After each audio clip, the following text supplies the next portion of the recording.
Okay, so hopefully you guys have had a chance to look at the group warm-up for the Unit 3 Lesson 1 and 2 review worksheet and have already gotten answers for numbers 1 through 4.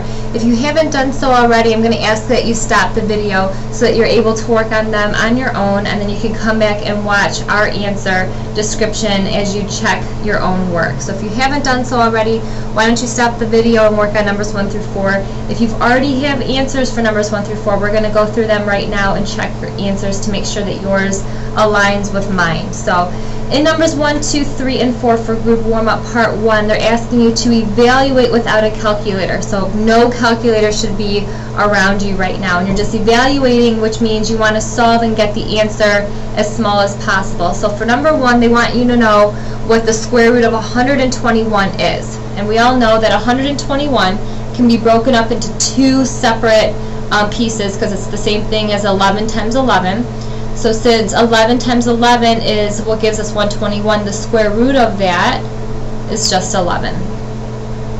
In number 2, we have 5 to the negative 2 power. If you remember back to your exponents, the negative means you're basically just flipping your numerator to your denominator or vice versa. So in this case, since this is 5 to the negative 2 over 1, if we had to rewrite that as a fraction, the negative just puts this whole numerator in the denominator.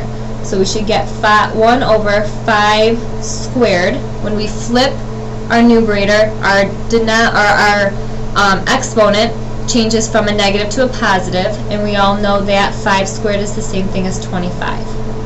So our answer for number 2 should be 1 over 25. In number 3, they're asking us to find x squared is equal to 16, what x would be. So since it's getting squared on both sides, if we square root both sides, the square root cancels the square out, so we're left with x is equal to plus or minus 4. Since the square root of 16 is 4, we know that it can be both positive and negative. And lastly, number 4, the cube root, the cube, x cubed is equal to 125. So to undo the x and get x alone, we need to cube root both sides. The cube root and the cube cancel out, so x is equal to the cube root of 125. If we look at 125 is the same thing as 5 being multiplied by itself 3 times. So since 5 is being multiplied by itself 3 times, we can pull all 3 of these out since we need a grouping of 3. So our answer is 5.